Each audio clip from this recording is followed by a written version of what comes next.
Good evening and welcome to the English Expert. This is Danish and you're watching ENGX.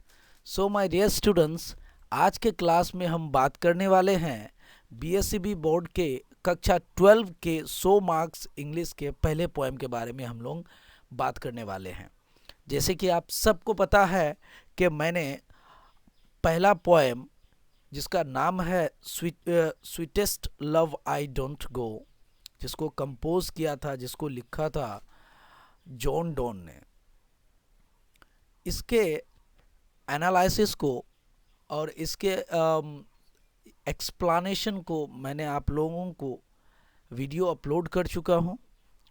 अब उसके बाद बारी आती है समरी की, क्योंकि बीएससीबी बोर्ड में समरी पूछे जाते हैं जिसमें 5 मार्क्स होते हैं। आप लोगों को मैं ये बता दूं कि इसमें 2, 3 या 4, 5 पोएम्स का नाम आप लोगों को दे देगा और कहा जाएगा कि इनमें से कोई एक पोएम का समरी लिखे, जिनमें आपके 5 नंबर होते हैं। ये पोएम काफ़ी ज़्यादा इम्पोर्टेंट पोएम है, इसलिए मैंने इसको एक्सप्लेन किया था। आज के इस क्लास में हम लोग इसके समरी को कवर करेंगे। तो चलिए हम लोग समरी देखते हैं। जैसे कि आप लोग देख पा रहे हैं, sweetest love I do not go, right. इसके समरी क्या होंगे? समरी में हम लोग देखते हैं फर्स्ट स्टेंजा क्या है। देखिए, हमेशा याद रखिएगा, मार्क्स आप लोगों के छटते क्यों हैं मैं आप लोगों को बता दूं। सबसे पहली बात कि आप लोग कुछ गैस पेपर खरीद लेते हो और गैस पेपर के हिसाब से आप लोग पूरी तरह से रट्टा मार लेते हो, ठीक है। इसीलिए आप लोगों के नंबर छटते हैं। सबसे पहले जानना ज़रूरी ये है कि समरी में कौन कौन सी बातों का ध्यान दिया जाता है, राइट। सबसे पहले हमेशा एक चीज़ याद रखिएगा कि समरी में फर्स्ट स्टेंजा जो होगा, याद आप उनके थीम को लिखोगे, कविता के थीम को लिखोगे, या तो फिर कवि के बारे में लिखोगे। बेहतर होता है कि आप कवि के बारे में अगर फर्स्ट स्टेंजा लिखते हो तो चेक करने वाला जो होता है, कॉपी जो चेक करता है, वो इम्प्रेस हो जाता है आपसे। उसको ये पता चलता है कि नहीं, ये स्टूडेंट जो है इसको काफ़ी अच्छा जानकारी है, इसलिए उसने फर्स्ट स्टेंजा में सबसे पहले पोएट के बारे में जिक्र किया है। ओके, तो सबसे पहले यानी फर्स्ट स्टेंजा में we need to write about poet, right. So let's begin.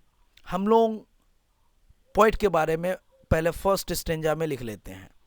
जैसे हम देख पा रहे हैं कि sweetest love I do not go has been composed by a metaphysical poet John Donne. यानी sweetest love I do not go compose किया गया है या रचना किया गया है या लिखा गया है एक मेटाफिजिकल कवि के द्वारा, जिनका नाम जॉन डोन है। ओके, अब हम लोग जॉन डोन के बारे में थोड़ा सा जानकारी ले लेते हैं। He was born in 1572 in London, जो कि इंग्लैंड में पड़ता है, and died in 1631।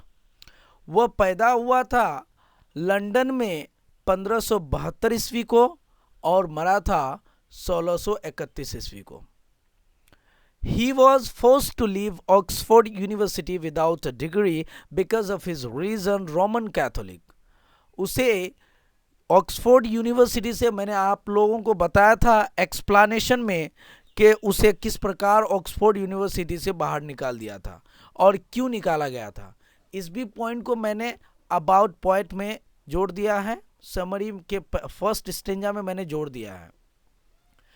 He was forced to leave Oxford University, उसे ऑक्सफोर्ड यूनिवर्सिटी से निकाल दिया गया विदाउट डिग्री, बिना कोई डिग्री के, बिकॉज ऑफ हिज रिलीजन, उसके धर्म के कारण, रोमन कैथोलिक, यानी उसका धर्म जो था रोमन कैथोलिक। क्योंकि आप सबको पता होगा कि जब ये जॉन डोन पैदा हुआ था तब उस वक्त जो था ये तो रोमन कैथोलिक धर्म में पैदा हुआ था, फैमिली में पैदा हुआ था, लेकिन उस वक्त entire England was anti Roman Catholic. Okay, तो जब मैंने आप लोगों को एक्सप्लेनेशन में बताया था कि जब प्रिंसिपल को पता चला कि नहीं ये बच्चा रोमन कैथोलिक के धर्म के हैं, इसलिए उसको बिना कोई डिग्री के उसे निकाल दिया गया ऑक्सफोर्ड यूनिवर्सिटी से। ओके, नेक्स्ट पॉइंट है, he is well known for songs and sonnets. उसे जाना जाता है किसके लिए? सॉन्ग्स और सोनेट्स के लिए। तो ये बातें थी, ये जो फर्स्ट स्टेंजा था वो कवि के बारे में। इसको आप लोग अच्छी तरह से याद कर लीजिए। सबसे पहले तो आप लोग नोट्स कर लीजिएगा, फिर इसे याद करिएगा। ओके, ये फर्स्ट स्टेंजा था, पहला स्टेंजा था। इसको हम एक बार पढ़ के बता देते हैं। Sweetest love I don't go has been composed by a metaphysical poet John Donne. He was born in 1572 in London, England, and died in 1631. He was forced to leave Oxford University without a degree because of his religion, Roman Catholic. He is well known for songs and sonnets. Okay? अब हम लोग आते हैं कविता पर, next stanza पर। Okay, next stanza जैसा कि आप लोग देख पा रहे हैं, इन दिस लव लैरिक का मतलब होता है प्रेम गीत। को जब आप एक्सप्लेनेशन अगर सुने होंगे तो आपको पता होगा कि इसमें सिर्फ और सिर्फ इश्क और मोहब्बत की बातें हैं, दो दिलों की बातें हैं, तो इसलिए इसका नाम मैंने दिया है लव लैरिक। ओके, कहना गलत नहीं होगा। सो इन दिस लव लैरिक यानी इस प्रेम गीत में the poet is consoling his wife, telling her that he is going away not because he is tired और wants a better woman in the world. Okay, यानी इस प्रेम गीत में कवि कंसोलिंग करता है, यानी देखिए कंसोल का मतलब होता है समझाना, संतावना देना, राइट, तसल्ली देना। इस प्रेम गीत में कवि जो है अपने पत्नी को संतावना देती है ये कहकर कि वह इसलिए नहीं जाता है कि वह तुमसे थक चुका है या उब चुका है, या तो फिर इसलिए भी नहीं जाता है कि ये दुनिया में कोई और भी है, कोई और वुमन है, अच्छी औरत है जिनके प्यार में वो पड़ चुका है। ये भी बात नहीं है। आगे कहता है, since he has to part with her one day so he wants to rehearse to live separately for some time. कहता है कि चूंकि उसे एक ना एक दिन तो मरना है, एक ना एक दिन तो उसे मरना है, सो ही वांट्स टू रिहर्स, इसलिए वो रिहर्स करना चाहता है, प्रैक्टिस करना चाहता है, टू लिव सेपरेटली, अलग से रहने के लिए, फॉर सम टाइम, कुछ समय के लिए। यानी कहने का मतलब है कि कवि जानता है कि एक ना एक दिन तो मौत सबको आनी है, एक ना एक दिन तो मौत मुझे भी आनी है, इसलिए मैं अपने प्रेमिका से, अपने वाइफ से मैं कुछ ही दिनों के लिए सेपरेटली रहना चाहता हूँ। ओके, अब हम लोग आगे देखते हैं। आगे की स्टेंजा में कह रहा है कवि, ही सेज कहने का मतलब क्या होगा? वह कहता है, वह कहता है कहने का मतलब कौन कहता है? कवि कहता है, right. He says the sun sets in the evening and rises again in the morning but it has neither sense no desire. कवि कहता है कि सूरज जो है शाम को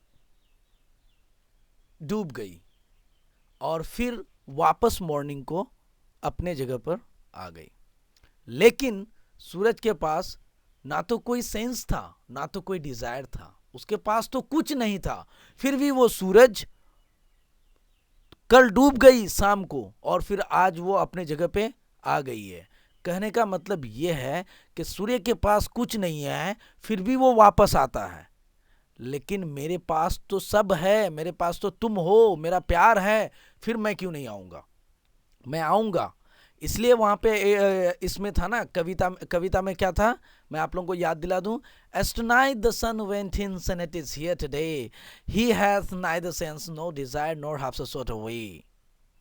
ओके, यही कहा था ना कि जिस प्रकार कल रात सूर्य डूब गई, लेकिन फिर सुबह नेक्स्ट डे को वो वापस उसी स्थान पे आ गया है। सूर्य के पास ना तो कोई सेंस है, ना तो कोई डिजायर है, फिर भी वो वापस अपने जगह पे आ जाता है, मेरे पास तो सब है, मेरे पास तो सेंस है, मेरे पास डिजायर है, मेरे पास तुम हो, इसलिए मैं तो जरूर आऊंगा। इसलिए कवि यहां पे कहता है he assures her that he has sense and desire to come back sooner than the sun। कितना अट्रैक्टिव सा पॉइंट है ना। he assures her that he has sense and desire to come back sooner than the sun। कहता है कि वो यकीन दिलाता है अपने वाइफ को, विश्वास दिलाता है कि उसके पास सेंस भी है और उसके पास डिजायर भी है, इसलिए वह सूरज से भी तेज गति से तुम्हारे पास आएगा। ओके, एक बार हम इस पॉइंट को और एक बार पढ़ लें। He says the sun sets in the evening and rises again in the morning, but it is neither sense nor desire. He assures her that he has sense and desire to come back sooner than the sun। Okay, यानी वह उसे यकीन दिलाता है, विश्वास दिलाता है, संभावना दिलाता है कि उसके पास सेंस भी है और उसके पास डिजायर भी है, इसलिए वो तुम्हारे पास सूरज से भी तेज गति से आएगा। ओके, कितना इंटरेस्टिंग सा पॉइंट है। आगे हम लोग नेक्स्ट स्टेंजा लेते हैं। He tells her, वह कहता है, वह कहता है कहने का मतलब कौन कहता है? कवि कहता है। Okay, not to shed tears, आंसू बहाने मना करता है। यहाँ पे ओरिजिनली इसका मीनिंग है He tells her not to shed tears, यानी वह उसे कहता है, अपनी वाइफ को कहता है कवि यानी John Donne, not to shed tears, आंसू बहाने मना करता है। Because, क्योंकि that will make him sad and weak, क्योंकि वो आंसू जो है, उसकी प्रेमिका की आंख की जो आंसू है, आई ड्रॉप्स जो है, टीयर्स जो है, उसे उदास और कमजोर बना देता है। He says not to forethink of any ill during his journey, otherwise destiny may fulfill it। कहता है कि वह कहता है अपनी वाइफ से कि उसके जर्नी के दौरान यानी यात्रा करने के दौरान आप उनके किसी भी बुरा समाचार या बुरा न्यूज़ के बारे में आप पहले से ही मत सोच लो, वरना ये डेस्टिनी जो है, ये किस्मत भी जो है आपसे खेल खेल जाएगी और आपके नसीब में वही हो जाएगी जो आप सोच रहे हो। ओके, इसलिए आप कोई भी बुरा चीज़ मेरे जर्नी के दौरान मत सोचो, क्योंकि वो एंड मोर यानी जॉन डोन की वाइफ तो सोच रही होती है ना कि हो सकता है कि इसके साथ ये यात्रा करते दौरान कुछ हो जाए, कुछ गलत हो जाए, इस प्रकार। तो वही चीज़ यहाँ पे वो पॉइंट क्लियर करता है, कहता है कि he says not to forethink of any ill. वह कहता है कि कोई भी फॉरथिंक करने का मतलब होता है, ओरिजिनली इसका मीनिंग होता है पहले से ही सोच लेना। ओके, यानी फ्यूचर के बारे में सोच लेना, यानी आने वाले टाइम के बारे में सोच लेना, कुछ उल्टा पुल्टा सोच लेना। ओके, इसलिए वह कुछ उल्टा पुल्टा सोचने के लिए मना करता है अपनी वाइफ को। कब? जब वो यात्रा करने के लिए जाए तो, क्योंकि यदि कोई आदमी अगर कुछ गलत पहले से ही सोच लेता है तो हो सकता है कि डेस्टिनी यानी किस्मत, नसीब उस चीज़ को फुलफिल कर दे यानी पूरा कर दे, यानी जो चीज़ आप सोच रहे हो वो चीज़ पूरा हो सकता है। ओके, इसलिए आप ऐसा गलत मत सोचो। एक बार फिर से हम इस स्टेंजा को पढ़ लेते हैं। He tells her not to shed tears because that will make him sad and weak. He says not to forethink of an ill during his journey, otherwise destiny may fulfill it. Okay, अब हम लोग आते हैं last stanza में। Last stanza कह रहा है at last he says. देखिए काफी ज्यादा इंपॉर्टेंट स्टेंजा है, यही स्टेंजा में आपको नंबर देने की चांसेस बनती है। राइट, क्या कह रहा है? एट लास्ट ही सेज, आखिरकार, अंत में कवि कहता है यानी वह कहता है। Right, the people who are in each other's minds and heart are never separated, never separated, never separated. यानी कवि कहता है कि लोग, आखिरकार कवि कहता है, एट लास्ट, अंत में कवि कहता है कि वो लोग जो एक दूसरे के दिल और दिमाग में रहते हैं, यानी एक दूसरे के लिए जिंदा रहते हैं, अलाइव रहते हैं, ओके, कभी जुदा नहीं होता है, कभी जुदा नहीं होता है, कभी जुदा नहीं होता है। तो मेरे स्टूडेंट्स, इसमें टोटल 5 स्टेंजाज हैं और बहुत ही छोटा समरी है, इसको आप अच्छी तरह से याद कर लें कहाँ पे कौन कौन स्टेंजा है, इस स्टेंजा को माइंड में रखिएगा। ये नहीं कि आप एक ही हिसाब से लिखते जाओगे तो फिर उसमें आपको नंबर देने के कोई चांसेस नहीं बनता है, क्योंकि अलग अलग स्टेंजा में अलग अलग बातें कही गई है। ओके, तो ये 5 स्टेंजास है। इन 5 स्टेंजास को आप अच्छी तरह से याद रखें, कॉपी में नोट कर लीजिए, ताकि आपको एग्जाम्स में यदि पूछा जाए तो फिर आप अच्छी तरह से लिख सको। ओके, और मेरे एक्सप्लेनेशन जो मैंने अभी इसको हिंदी में ट्रांसलेट किया, इसको भी आप अच्छी तरह से माइंड में रखें। और अगर यदि एक बार में ही माइंड में नहीं रहे तो आप इसको बार बार देख सकते हैं, उसमें कोई दिक्कत नहीं। ओके, और तब तक के लिए हम आप लोगों से अलविदा चाहते हैं। Thank you very much for watching this video. If you like the video, please share, subscribe and press the bell icon to get regular update. Thank you very much.